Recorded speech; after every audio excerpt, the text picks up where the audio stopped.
Welcome back to the Jeff Crilley Show. My guest right now, Rachel Stokes and her mom, Lanay Stokes. Welcome to the Jeff Crilley Show. Thanks for having us. Yeah. So as a way background, Lanay Stokes works with Cinemark, and my firm works with Cinemark, and Lanay told me a couple of months ago, she says, now, I'm going to be gone for a couple of weeks in Africa. And I was like, oh, my goodness. Well, tell me about that. So why don't we start with Rachel. How did this trip begin?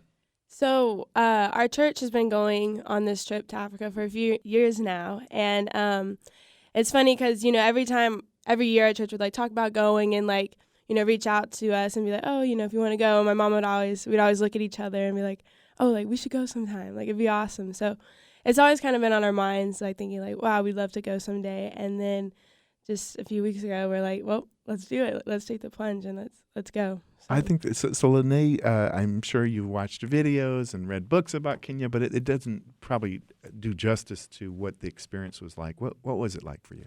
Well, yeah, we didn't really know what to expect other than Googling it and going online and kind of looking at pictures. We were working with a nonprofit called Indodo that works in the slums, Obonga community of Kisumu, Kenya. And so we Googled pictures of the slums to see what it was going to be like and what we were, getting ourselves into. But until you get there and you walk the space and you see the faces and you experience yourself, pictures, just don't do it justice. So it was very, very moving and very, a lot of when we were there, it was kind of surreal, but and we were somewhat emotional, but I didn't feel emotional about how bad it was until I actually got back. And then the emotion kind of hit me because when you're there, you're just in it and you're just dealing with how sad it is in a lot of ways and how much they don't have. And then you get back here to the United States and you it all hits you that we're just so blessed. Absolutely. And we have so much to be grateful for. Absolutely. Well, Rachel, what's your favorite story from the trip? What touched your heart the most? Oh, man. There's so much, that went on and that we got to experience and everything. But something I always remember, I met this little girl there. Her name was Isabella, and she's probably about 12, and she's on the little dance praise team that they had, in church and stuff. She's really cute and just really sweet. And she actually reminds me of my cousin back home, so I don't know if there's, a connection in that. And so, anyways, we were sitting in church, and it was me and then her little friend and then Isabella on the other side.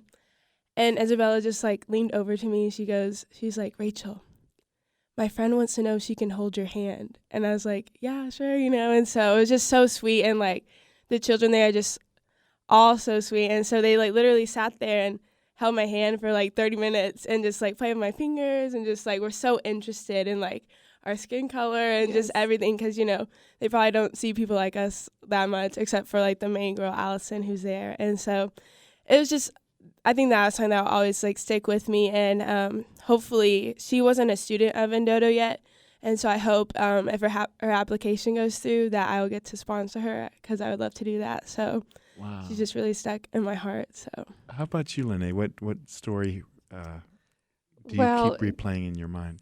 Some of the same with Rachel. So we got to worship at their church there in the slums. That the Indodo program, they actually have a church there.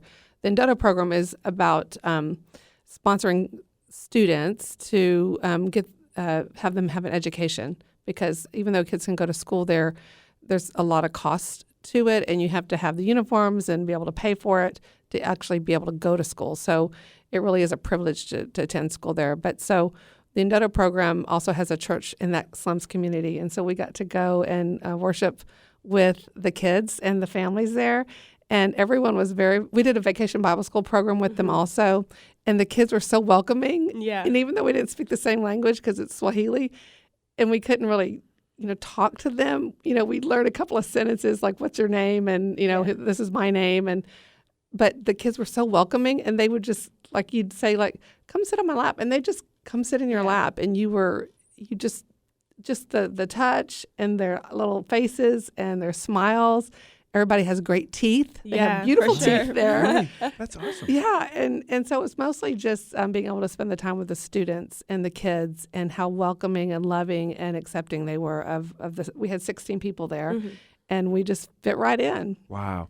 Rachel, tell us some stories of some surprises. I mean, just paint a picture of how rustic this actually is. I mean, running water, bathrooms. Yeah. So, well, that's a funny story, I guess. But they don't have bathrooms there. I mean, where we were staying in a guest house, and they had, running water and stuff, but you couldn't drink the water. We could only drink out of bottled waters, which is, different. And even people say, like, all water's the same. It's not. Like, it's definitely not the same, But so in our guest house, we had, like, our bathroom. And it was basically, how big do you think it was? Like, Very small. very tiny room that had, like, the toilet and then, like, a sink. And when we got into our room, we were like, well, how do we shower? And we look up, and there's just, like, a shower head, like, in the middle of the bathroom. And we're kind of like, oh, okay, just shower next to the toilet or whatever. And you're like, all right. And so, but it's definitely, I'd prefer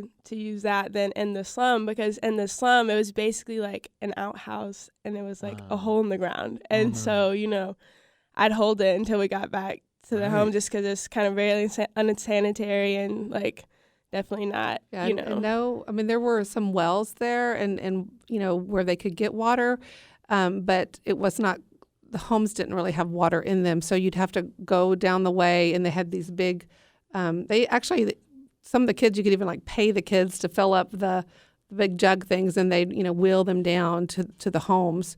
But no, in the slum community where we were, there was no running water. Mm-hmm. Did you bring anything with you from America? Like little candies or anything to? Yeah. Brought lots of snacks that we left We there. we brought snacks because, like, I'm a very picky eater, and so I was like, I don't know what I'm gonna eat here, and so we had snacks that we would eat. And for the good part about it, they actually did have, they had one of the first nights we were there, we went to KFC. Like, they have a KFC there. They have a KFC there. Yeah, That's cool. and so that's what we had for dinner, the first night. And something also really cool about the food, we got to go into one of the, what do you call them? The host homes. A host home, like, in the slum, and have lunch with them after church.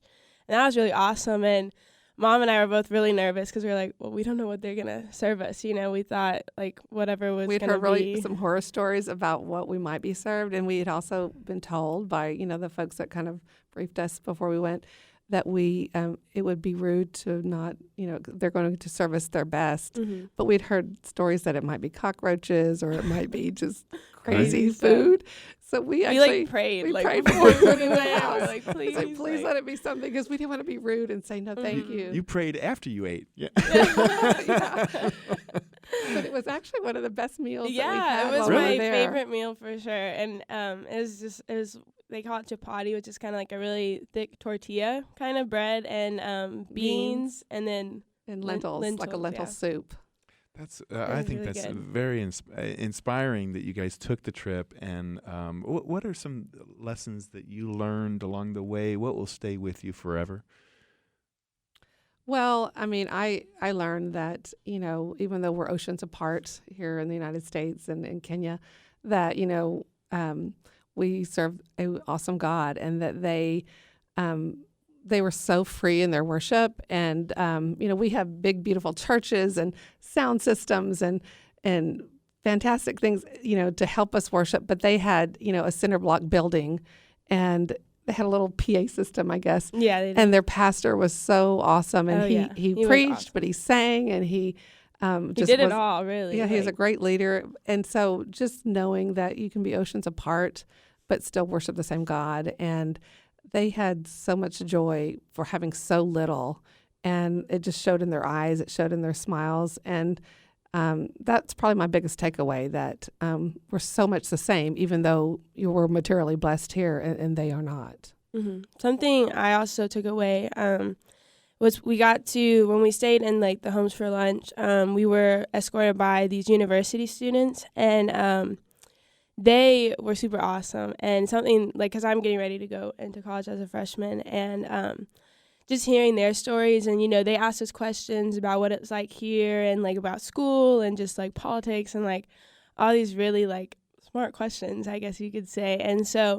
And how seriously they take school there is kind of inspiring to me as I'm getting ready to go back to school, and even coming home and telling my younger brothers like how different it is, because I go to school with kids that, could care less about what kind of grades they make, or like being respectful to the teachers, but there it's so serious and they want to get an education. And so many kids don't have the chance to even get an education, unless they're sponsored or have enough money to go to school. So even just that, like I learned how blessed we are here and how we may take even like school for granted. Right. And so like me going into my next school year, like that I want to do my very best, because I'm so fortunate. I imagine it has to put everything into perspective, because sometimes you run into somebody and they're like, I'm having a bad day. Or what happened? Well, they messed up my order at Starbucks. And that's their bad day. Does it kind of center you and humble you a little bit? Yeah, I think, when we came back, you just really kind of figure out what's important, what's not. One of the things we came back and said, we're going to clean out our closets, become minimalist, because we have so much. And they have a 12 by 12 room, which is their home. And our pastor went into one house. We didn't go into it, but he went into one, and he said literally the only thing they had in a 12 by 12 room besides the dirt floor was 2 buckets. And that was their furniture. It was a bucket that was turned down over, and they had 2 buckets, and that was their furniture in their house. And so we have so much, and it made us go, what can we do without, and what can we get rid of, and what can we pay forward to somebody else, and to stop being. We talked a lot about recycling and how we don't want to be wasteful and things like that. It really did kind of change our perspective on things, on what we can do different, and how we can change our lives here to be different and better and live differently, I guess. And I know you guys are already close, but this has got to be some good mother-daughter bonding. Oh, yeah.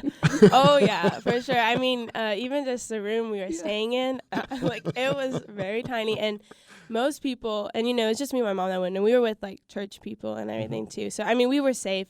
So they had said, when we got there, like, most people were going to stay in a room by themselves, but we were all like, most likely in the hall, and there's like room, like all right. Kind of like a dormitory. Yeah. Yeah. And so my mom, we were like, no, like we want to be in a room together, because they had some rooms with 2 beds. And, you think like, oh, like 2 beds, you'll have enough room. But no, like our beds were like touching, this close. So we definitely, got to bond and like live in a close space together, which is, different. But, the one thing we experienced was sleeping under mosquito nets, yes. which we had never, Wow. We didn't know how that was going to be, but we had to sleep under mosquito nets and watch for mosquitoes in our room, because, there's no air conditioning. You just open the windows, and they had a fan. So that was we had a fan. Nice. We loved our fan. We had to take malaria medication to be sure not, catch malaria. And so, those things about just getting your vaccinations and your medications, and it's a lot to ramp up to go, actually, and feel healthy while you were there. That's you guys are awesome. I want to give a shout out to your pastor and your church. Can you? We go to Gateway Community Church in Wiley, and our pastor is Blake Switzer. And not only should we talk about Gateway, but the program that we went with was Ndoto, like my mom mentioned earlier, and it's NDOTO, which means dream in Swahili. And they're like Allison, like the lady who started the program. She's from just Carrollton, amazing. Texas. Yeah. And so shout out to Ndoto. Go to ndoto.org and look at the kids that are available to sponsor.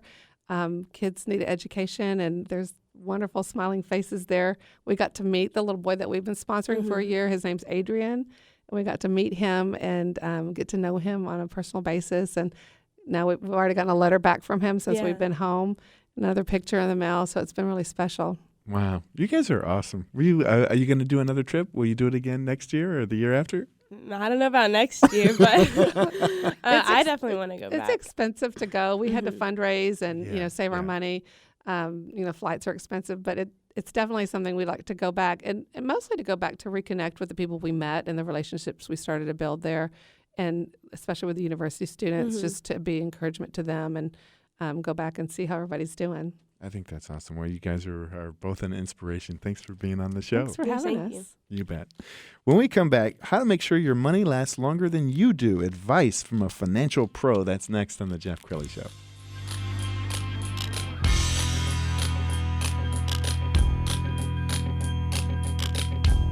You're listening to The Jeff Crilley Show on Talk Radio 1190.